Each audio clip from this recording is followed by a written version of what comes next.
श्री गुरुदेव दत्त. श्रीमद भगवद्गीतेचा 9वा अध्याय आणि आता 7व्या श्लोकावर आपण प्रवचन ऐकणार आहोत. तेव्हा मागच्या श्लोकामध्ये भगवंतांनी सांगितलं की ते माझी जी शक्ती आहे, जी पराविद्या आहे, त्या ठिकाणी हे भूतमात्र राहतात आणि माझी अपराविद्या जी आहे, म्हणजे ज्या अज्ञानचं संसार रूप आहे, तिथे भूतमात्र राहतात. पण ह्या दोन्ही शक्ती त्यांच्या रूपाने जरी अज्ञान असलं तरी माझ्या ठिकाणी शक्ती एकच आहे. म्हणजे ती जीवाला अज्ञान रूपाने दिसते, अज्ञान रूपाने संसार रूपाने अनुभवाला येते, म्हणून तिला अपराविद्या असं म्हटलं.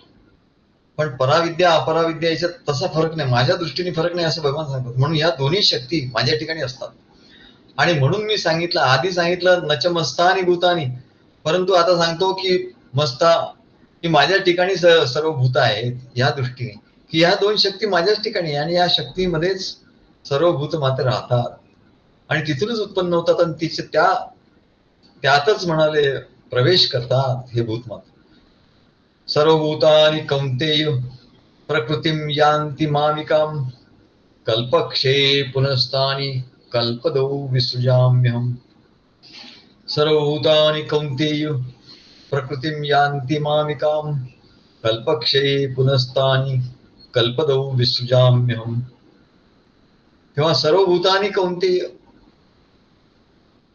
हे अर्जुना, सर्व भूत मात्र कल्पाच्या अंती, कल्पाचा अंत झाला म्हणजे 4 युगाचा एक कल्प असतो, तेव्हा त्याचा अंत झाला की सर्व भूत माझ्या प्रकृतीमध्ये प्रवेश करतात. माझ्यात प्रवेश करतात असं नाही सांगितलं, माझ्या प्रकृती म्हणजे माझ्या शक्तीमध्ये प्रवेश करतात. माझ्या प्रकृती, पराप्रकृती आणि अपराप्रकृती. पराप्रकृती म्हणजे ज्ञान आणि अपराप्रकृती म्हणजे अज्ञान. तेव्हा ह्या प्रकृतीमध्ये प्रवेश करतात, माझ्यात प्रवेश करतात असं नाही सांगितलं. मस्तानी नच मस्तानी भूतानी सांगितलं, माझ्यात नाही पण माझ्या प्रकृतीमध्ये आहे. आणि प्रकृती ही माझं अंग आहे, म्हणजे अर्धांग आहे. त्याच्यामुळे मी असं म्हणतो की सर्वभूतानि कौंतेय प्रकृती यान्ति मामिका, माझी आहे असं म्हणतो मी. आणि पुन्हा कल्प सर्ग, नवीन सर्ग येतो तेव्हा म्हणले ते माझ्यातूनच उत्पन्न होतात, म्हणजे माझ्या शक्तीमधून ते उत्पन्न होतात असं भगवान सांगतात. सर्व भूत मात्र, आता भूत मात्र म्हणजे काय हो? लोकांना भूत म्हणजे माहिती आहे, भूत पिशाचे काय. भूत म्हणजे होणे, प्रकट होणे, याला भूत असं म्हणतात. हे सर्व भूत मात्र, भूत मात्र म्हणजे काय? तर म्हणजे भूत मात्रामध्ये पुष्कळ गोष्टी येतात. म्हणले हे पंचमहाभूतात्मक जड देह, हा मनुष्याचा देह आहे, हा आपला जो देह आहे हा त्याच्यात येतो म्हणा. तसं इंद्रिय, आपली जी देह इंद्रिय, तसं म्हणले हा जड देह आहे, देह आणि इंद्रिय म्हणून. तसं सूक्ष्म देह म्हणजे मन बुद्धी चित्त अहंकार, हा सूक्ष्म देह हाही म्हणजे भूत मात्र या शब्दात समाविष्ट आहे म्हणाले. तसंच म्हणले या देहामध्ये, आपल्या देहामध्ये मन बुद्धी चित्त अहंकार हा सूक्ष्म देह राहतो आणि कारण देह राहतो. कारण देह म्हणजे ज्याचे संस्कार आहेत, जन्मोजन्मीचं संस्कार ज्यात भरून ठेवलेले आहेत, जे स्टोअर हाऊस असं म्हणतात. स्टोअर हाऊस की जन्मोजन्मीचे संस्कार आहेत, ते मागच्या किती जन्माचे आणि पुढच्या किती जन्माचे असे संस्कार जे आहेत, जन्मोजन्मीचे संस्कार ते भरून ठेवलेले आहेत. ते स्टोअर हाऊस, गोदाम ज्याला असं म्हणतात काय, तिथे त्याला कारण देह असं म्हणतात. तो कारण देह, मन बुद्धी चित्त हा सूक्ष्म देह आणि हा जड देह, पंचमहाभूतात्मक आणि इंद्रिय असलेला हा जड देह, असे 3 देह. याला काय म्हणतात? या सर्वांना मिळून म्हणतात भूत मात्र. बरं, आता हा जड देह कुठे राहतो? जड देह पण राहायला काहीतरी घर असतात म्हणले. कोणी फ्लॅटमध्ये राहतात, कोणी बंगल्यामध्ये राहतात, कोणी झोपडीमध्ये राहतात, कोणी चाळीमध्ये राहतात, पण घर तर असतंच म्हणाल. तर ते घर आहे ते सुद्धा भूतमात्रामध्ये येतं म्हणाले. मग त्याच्यातलं अन्नधान्य आहे, खायला प्यायला लागतं ते सुद्धा ते येतं. त्याच्यातलं जे काही म्हणाले भांडी कुंडी आहे, त्याच्यात जे काही फर्निचर आहे, काय इंटिरियर आहे, सगळं सगळं काय टीव्ही आहे, कम्प्युटर आहे, सगळं आहे, भांडी आहे, कुंडी आहे, खुर्ची आहे, सगळं फर्निचर आहे, सगळं काही हे भूतमात्र या संकल्पनेमध्ये येतं म्हणा. जे जे काही भोग्य वस्तू आहेत म्हणले ते सर्व, आणि कर्माचे संस्कार सांगितलं. हे अनेक जन्मीचे कर्माचे संस्कार आहे हे त्या देहामध्ये राहतात म्हणा. हे सर्व देह कारण देहामध्ये राहतात. हे सगळं संग्रहित केलेलं आहे मनुष्याने. म्हणून या कारण शरीरासहित सर्व जे देह आहे, तिन्ही देह आहे. आणि शिवाय ज्या भूप्रदेशात आपलं घर आहे, मुंबईमध्ये आपलं घर आहे, ठाण्यामध्ये आहे, कुठे आहे, डोंबिवलीमध्ये आहे, हे सर्व भूप्रदेश आणि भारतामध्ये आहेत. भारत हा आशिया खंडात आहे आणि अनेक देश या पृथ्वीवर आहे. आणि या पृथ्वीचं वातावरणासकट जे सगळं जे आहे म्हणाले, नद्या समुद्र सगळं, ह्या सर्वांना मिळून भूतमात्र हा शब्द आहे म्हटलं, भूतमात्र. आणि भगवान सांगतात कल्पाचा अंत होतो त्यावेळी हे सर्व भूतमात्र मूळ प्रकृतीमध्ये या सर्वांचा लय होतो. बघा, हे शास्त्रीय भाषा आहे, समजून घ्यायला पाहिजे. आता भूतमात्र जे सांगितलं याचा अर्थ सांगितला, भूतमात्र म्हणजे याचा अर्थ आपण सांगितलं. आता हे सर्व भूतमात्र कुठे राहतात? मूळ प्रकृतीमध्ये राहतात. तर मूळ प्रकृतीमध्ये त्या राहतात आणि त्याच्यातूनच बाहेर येतात.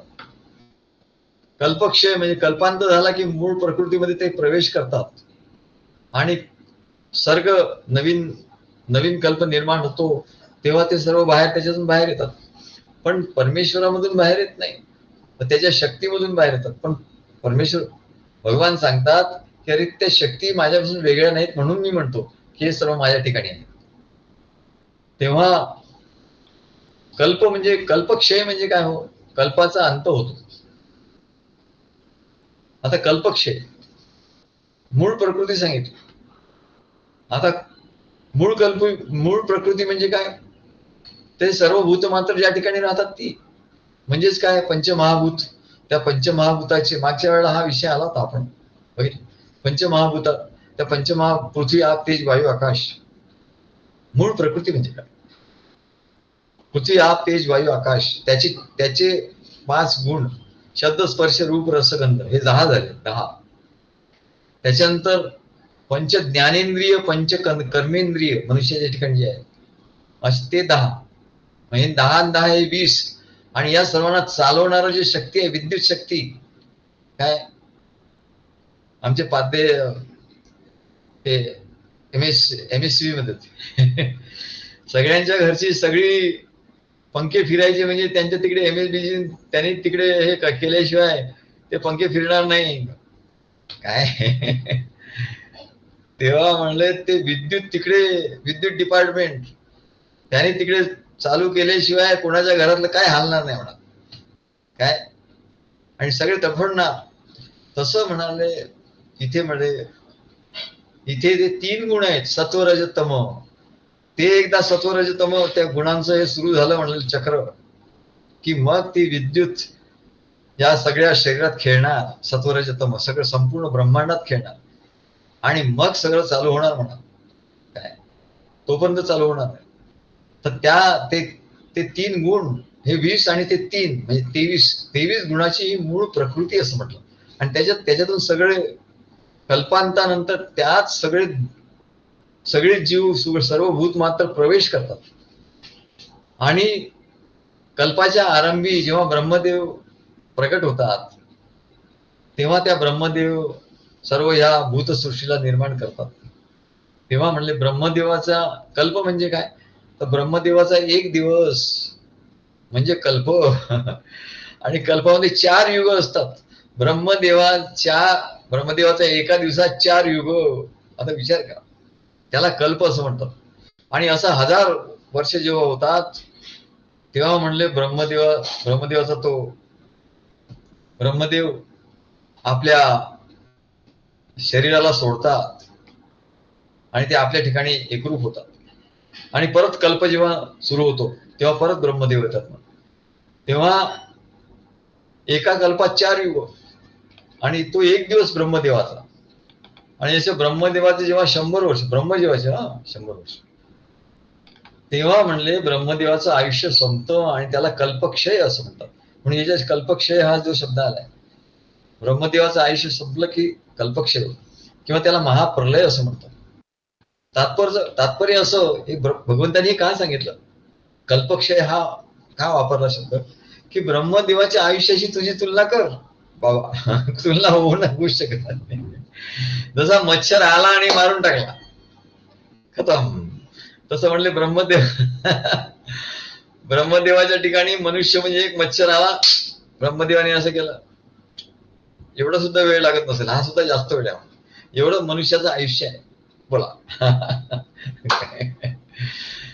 तेव्हा आता तू तुझा विचार कर म्हणा, कल्पक्षय 4 युग म्हणजे ब्रह्मदेवाचा 1 दिवस आणि अशी 100 वर्ष, त्याची 100 वर्ष, तुझी नाही, त्याची ब्रह्मदेवाची 100 वर्ष, मग कल्पक्षय होतो. तर तू कुठल्या लगडीत म्हणाले, तू कुठल्या की झाडकी पत्ती, हे सांगण्यासाठी कल्पक्षय सांगितला, हे सांगण्यासाठी भूत मात्र माझ्या ठिकाणी येतच सांगितलं. म्हणून ब्रह्मदेवाच्या आयुष्याशी तुलना केली तर म्हणले मनुष्याचं आयुष्य काही मिनिटं नाही हो, काही सेकंदापुरतच आहे ना, काही सेकंदापुरतच आहे. आणि म्हणून महाराजांनी लिहिलाय आमच्या, त्याला पळभरीचे जीवित असं म्हणतात. आता लोकांना म्हटलं की जीवन आहे ना क्षणभंगूर आहे, पळभरीच आहे, ते म्हणतात यांच्या बोलण्यावर काय विश्वास ठेवायचा, पुढे पळभरीचं काही जीवन असतं का, क्षणभंगूर, क्षणाचं जीवन असतं का. नाही नाही म्हणले, तसं तुला कळणार नाही. ब्रह्मदेवाचं आहे ना, त्याचं जीवन बघ, त्याचं आयुष्य बघ, मग तू तुलना कर, मग तुला कळेल. तू आता दुसऱ्याच्या जीवनाशी तुलना करतो, काय इतर मनुष्यांच्या जीवनाशी तुलना करतो, आणि म्हणून तुला वाटतं तुझा हिशोब चुकतोय म्हणले इकडे. आणि म्हणून संत सत्पुरुषांनी जे सांगितलं, पळभरीचे जीवन जीवित, हा हिशोब आहे म्हणाले. ब्रह्मदेवाच्या जीवनाशी आयुष्याशी याचा तुलना केली आहे, म्हणून तुझं जीवन हे पळभरीच आहे. पळभरीचे जीवित काळ नील अकस्मात, काळ येईल आणि अकस्मात घेऊन जाईल, तुला कळणार आहे. दत्तात्रेय दिगंबर ध्यास लागो निरंतर, म्हणून दत्तात्रेय दिगंबर त्यांचं जे कार्य आहे, सद्गुरू आहे, त्यांचा ध्यास लागू दे म्हणजे निरंतर. दत्तात्रेय दिगंबर ध्यास लागो निरंतर, पण का लागत नाही ते सांगतात. संसाराची आशा मोठी, संसाराची मोठी आशा घेऊन ठेवली आहे म्हणा. संसारात हे करू ते करू ते करू, इकडे जाऊ तिकडे जाऊ, हे घेऊ ते घेऊ, हे घेऊ का ते घेऊ, दुकान उचलली का नेऊ, अशी आम्हाला कविता होती लहानपणी. हे घेऊ का ते घेऊ, दुकान उचलली का नेऊ, काय असं मनुष्याची हे असते म्हणलं. संसाराची आशा मोठी कशी कळे नाही खोटी, अरे संसाराची आशा आहे खोटी आहे ना. पळभरीचे जीवित काळ नील अकस्मात, म्हणून दत्तात्रेय दिगंबर ध्यास लागो निरंतर. आता दत्तात्रेय दिगंबर म्हणजे त्यांचा फोटो ठेवून त्याचा ध्यास घ्यायचा का, अरे नाही. दत्तात्रेय दिगंबरांची जी त्यांनी परंपरा सुरू केली आहे, त्या परंपरेतल्या सद्गुरूंच्या शरण जाऊन त्यांच्या कार्यामध्ये एकरूप होणं, याला ध्यास असं म्हणतात. नाही हो, उगाच तुम्ही पळभरीचे जीवन म्हणतात, उगाच भीती दाखवतात आम्हाला, केवढं तरी आमचं आयुष्य आहे. अरे तुझं कितीतरी आयुष्य, आता हे काय वय आहे का म्हणाले, हे काय देवदेव करण्याचं वय आहे का, आतापासून कशाला तू हे करतोस. तेव्हा म्हणले असं नाही म्हणलं. मग मूळ प्रकृती म्हणजे काय, पंचमहाभूत पृथ्वी आप तेज वायू आकाश, त्याचे गुण शब्द स्पर्श रूप रस गंध, पंच ज्ञानेंद्रिय पंच कर्मेंद्रिय आणि सत्व रज तम, ही त्याची शक्ती, विद्युत शक्ती. या सर्व याच्या समुदायाला मूळ प्रकृती असं म्हणतात असं सांगितलं. आणि ही मूळ प्रकृती ते जड आहे, परत तिला परमेश्वराची शक्ती चालवते. बरं, सत्वरजतम हे सुद्धा गुण हे म्हणतात विद्युत शक्ती, पण हे सुद्धा जड आहेत म्हणा. याला चालवणारी चैतन्य शक्ती आणखी वेगळीच आहे. तिला पराशक्ती असं म्हणतात. भगवंताची पराशक्ती ती भगवंताच्या ठिकाणी असते आणि तिच्यात आणि भगवंतात भेद नाही असं म्हणतात. म्हणून ती वेगळी नसते. परमेश्वराची शक्ती परमात्म्याशी एकरूप असते म्हणून ती वेगळी नसते. अर्ध नारी नटेश्वर त्याला म्हणतात. म्हणून भगवान इथे प्रकृतीला मामिकाम असं म्हणतात. प्रकृती मामिकाम. मामिकाम म्हणजे माझी प्रकृती. कारण ते परमेश्वराचं एक अंग आहे म्हणून ते म्हणतात ही माझी प्रकृती आहे आणि माझ्या प्रकृतीमधून हे सर्व भूत मात्र बाहेर येतात, प्रकट होतात आणि त्या प्रकृतीतच परत ते विलीन होतात. तेव्हा जेव्हा वारा वाहत नाही आणि झाडाचं पाणी हालत नाही तेव्हा आपण काय म्हणतो की वारा पडलाय, आज तर वारा पडलाय. मग हा वारा पडतो कुठे? तेव्हा भगवान सांगतात आकाशात पडून राहतो. वायू जर राहण्याचं ठिकाण काय? आकाश. आकाशात हालचाल होते तर वायू निर्माण होतो. ना तर वायू नावाची गोष्ट नाही आहे म्हणा. आकाशात हालचाल होती झाली की वायू निर्माण होतो. वायूमध्ये हालचाल निर्माण झाली की अग्नी निर्माण होतो. असं आहे म्हणा. अग्नीमध्ये हालचाल निर्माण झाली की जल निर्माण होतं आणि जलामध्ये हालचाल निर्माण झाली की पृथ्वी होती म्हणाले. तेव्हा ही हालचाल आहे सगळं. आणि म्हणजे एरवी काय आहे तर आकाशाच्या ठिकाणी हा वायू हा आकाशाच्या ठिकाणी पडून राहतो म्हणजे पडलेला असतो, मुळीच हालचाल करत नाही. मग त्याला वायू म्हणणार कसं? तो वायू नसतोच म्हणजे ते आकाशच असतो. त्याचप्रमाणे काय होतं, मन जेव्हा हे झोपेत असतं, झोपलेलं असतो आपण गाढ झोपेत, तेव्हा आत्म्याच्या आतच पडून राहतं. मन कुठे पडून राहतो? निजधाम आत्म्याच्या आतच पडून राहतं. आणि थोडी काय हालचाल झाली, काय मंदिराच्या घंटेचा आवाज आला, काय कोणाच्या घरी काय टीव्हीचा आवाज आला, कोणी हाक मारण्याचा आवाज आला की लगेच आपण झोपेतून उठतो. मन जाग होतं म्हणून. आणि म्हणून या जगताचा आपल्याला अनुभव येतो. नाहीतर म्हणले झोपेत आपल्याला या जगाचा काही अनुभव येत नाही. मग मन जागृत झाल्यावर सर्व इंद्रियांना ते जागृत करतात आणि त्याच्याद्वारे हे सगळं जगत चलचित्र दिसू लागतं. आणि हे जगत म्हणजे मनाच्या ठिकाणी निर्माण झालेलं एक स्वप्नच आहे. भगवान काय सांगतात, भगवंताला काय सांगायचं आहे याच्यामध्ये, हा मुख्य आता प्रश्न आहे. मुख्य तात्पर्य काय सांगायचं की तुला अनुभव घ्यायचा आहे तर म्हणले खऱ्या गोष्टी दोनच आहेत. एक परमात्मा तत्व आहे म्हणून, पण तिथे तुला पोहोचता येत नाही. दुसरं सत्य जे आहे सद्गुरू आणि त्यांचं कार्य हे सत्य आहे. आणि याच्या व्यतिरिक्त बाकी सर्व खोटं आहे म्हणजे स्वप्नासारखं आहे म्हणतात. बाकी सगळं स्वप्न आहे. मैलाई थी अपना अपना मैला, आमचं काव्य आहे, मैलाई थी अपना अपना. जेव्हा शिष्य म्हणतो माझं हे असं आहे, हे असं आहे, मी असं म्हणतो, त्यात काय ते सांगत असतो. मैलाई थी अपना अपना पिऊ बोला सब सपना सपना. तेव्हा जेव्हा जीव म्हणतो की हे माझं आहे, माझं आहे, माझं आहे, माझं आहे, तेव्हा सद्गुरू त्याला म्हणतात हे कसलं माझं कसलं तुझं. आणि म्हणलं हे स्वप्न आहे म्हणलं. या स्वप्नाच्या ठिकाणी राहू नको, तुला राहायचं सद्गुरू कार्याच्या ठिकाणी. म्हणजे स्वप्न खोटं आहे असं तुझ्या लक्षात येईल. हा संसार खोटा आहे कसं लक्षात येतो? कधी लक्षात येतं? जेव्हा आपण सद्गुरू कार्यामध्ये त्यांच्या ज्ञानामध्ये असतो तेव्हा संसार खोटा आहे अनुभवाला येतो, नाही तर नाही येत. कारण एखाद्या वस्तूची उत्पत्ती होते, ती काही काळ राहते आणि ती नंतर नष्ट होते. बघा किती सोपं आहे. एखादी वस्तू खोटी आहे की खरी आहे याचं त्या कसोटीवर, याची कसोटी काय? कसोटीवर घासून सोनं सांग खरं आहे की खोटं आहे हे कसोटीवर घासून सांगतात ना, तसं म्हणाले हा संसार खोटा आहे की खरा आहे हे कसोटी, याला घासायची कसोटी काय? बहुतेक लोक खराच आहे म्हणतात, खराच आहे असं त्यांना दृढपणे वाटत असतं. त्या सद्गुरू त्या कसोटीवर शोधून दाखवतात, म्हणजे बघ खोटा आहे हा. कारण कार्य हे त्यांचं खरं आहे. आधी कार्य निर्माण करतात, ते सत्य कार्य निर्माण करतात आणि मग त्याला सांगतात त्या कार्यात तुला तो अनुभव येतो तो सत्य आहे आणि तुझं संसारानं हा खोटा आहे. त्या कार्याच्या कसोटीवर ते घासून सांगतात. मग याला उदाहरण काय म्हटले तर लहान मुलांना चौपाटीवर फिरायला नेतात आई वडील आणि ते मुलं बघतात लाटा येत असतात समुद्रावर आणि बुडबुडे पण निर्माण होतात. खूप बुडबुडे निर्माण, मग मुलांना गंमत वाटते बुडबुड्यांची वा आणि त्या बुडबुड्यांच खूप कौतुक त्यांना वाटतं आणि ते बुडबुडे पकडायला जातात. पण त्या बुडबुड्यांचं आयुष्य किती आहे म्हणजे ते किती वेळ राहतात? 5-10 मिनिटं राहतात बुडबुडे. 5 मिनिटंही जास्त झाले.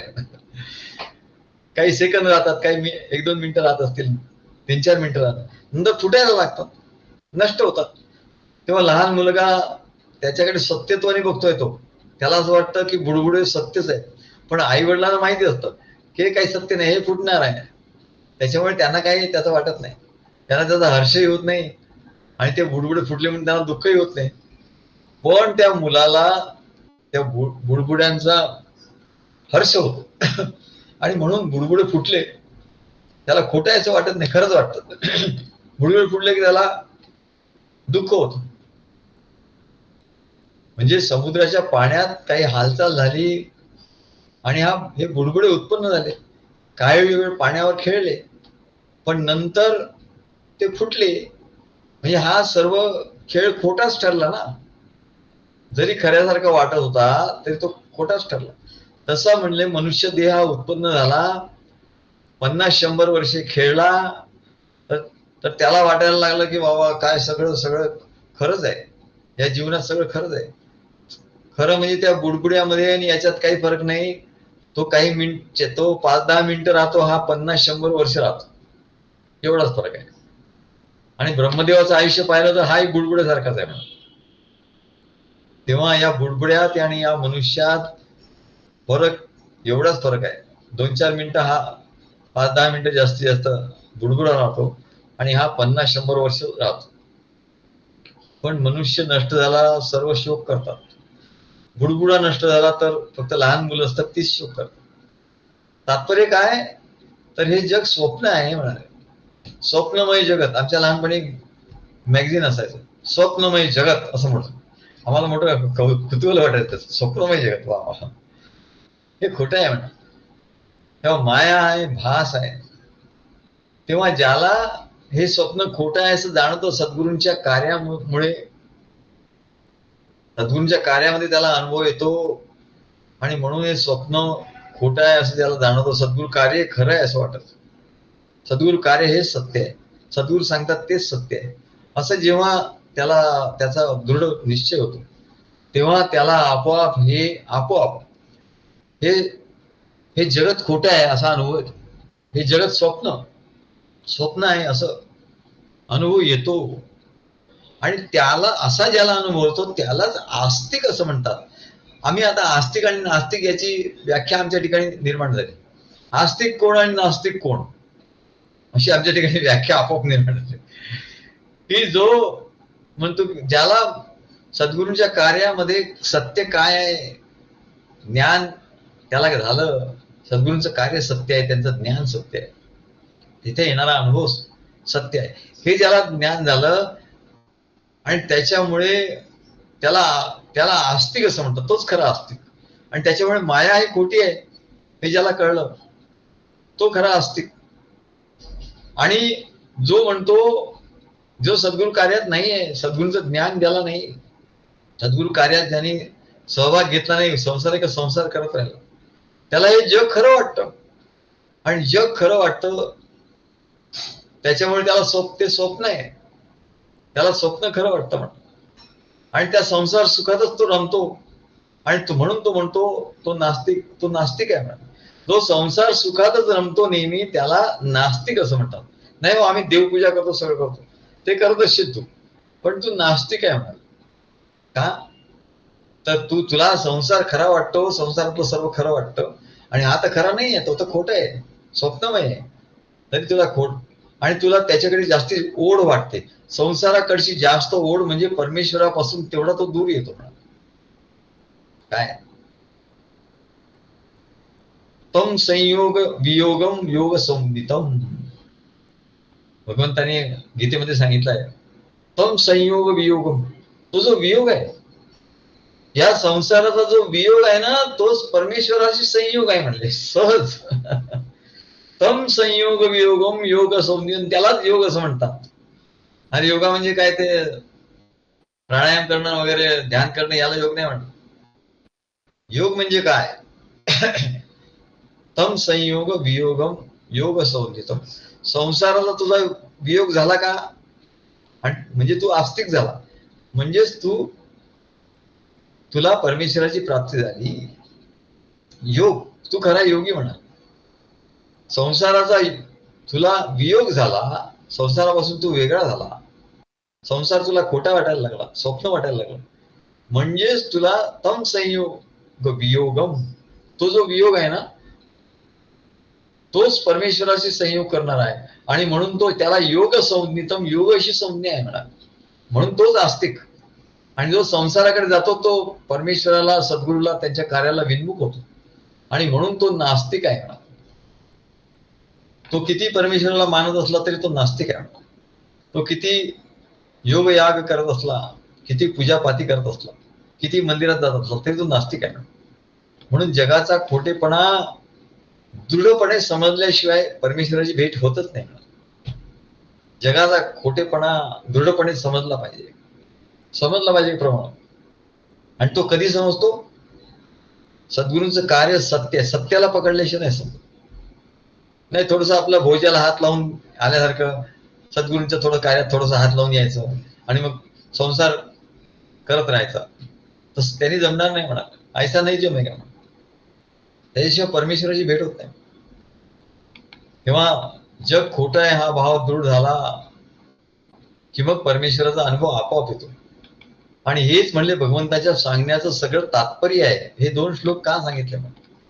आणि म्हणून ते सांगतात, कल्पाच्या आरंभी मी या भूतमात्रांना माझ्या शक्तीने, माया शक्तीने उत्पन्न करतो. आणि पुन्हा महासर्गाच्या नंतर म्हणले सर्ग काय, कल्पक्षयी, कल्पाचा क्षय झाला म्हणजे संपूर्ण माझ्या सर्व भूतमात्र माझ्या मायेमध्ये प्रवेश करतात. आणि परत सर्ग होतो. महासर्गाच्या वेळी भगवंताच्या ठिकाणी संकल्प होतो आणि त्याच्या नाभी कमलातून ब्रह्मदेव उत्पन्न होतात आणि सर्व भूतसृष्टीची उत्पत्ती व्हायला लागते. तेव्हा भगवान याचं तात्पर्य काय सांगतात की जरी असं भूतसृष्टीची उत्पत्ती झाली तरी म्हणाले ते सर्व स्वप्न होत आहे असं तुला अनुभव आला पाहिजे. आणि हा अनुभव म्हणाले सद्गुरूंच्या शिवाय, सद्गुरूंच्या कार्याशिवाय येणार नाही असं ते अर्जुनाला सांगतात. कारण अर्जुन त्यांचा शिष्य आहे म्हणा. हा अनुभव फक्त इथेच येईल म्हणा, सद्गुरू शिष्य परंपरेच्या कार्यातच येईल. याला धर्म असं म्हणतात. धर्म इथेच टिकलेला आहे म्हणा. म्हणून भगवान सांगतात, सर्वभूतानि कौंतेय प्रकृतिम यान्ति मामकाम कल्पक्षये पुनस्तानि कल्पदो विसृजाम्यहम्. सर्वभूतानि कौंतेय प्रकृतिम यान्ति मामिकाम कल्पक्षये पुनस्तानि कल्पदो विसृजाम्यहम्. श्री गुरुदेव दत्त.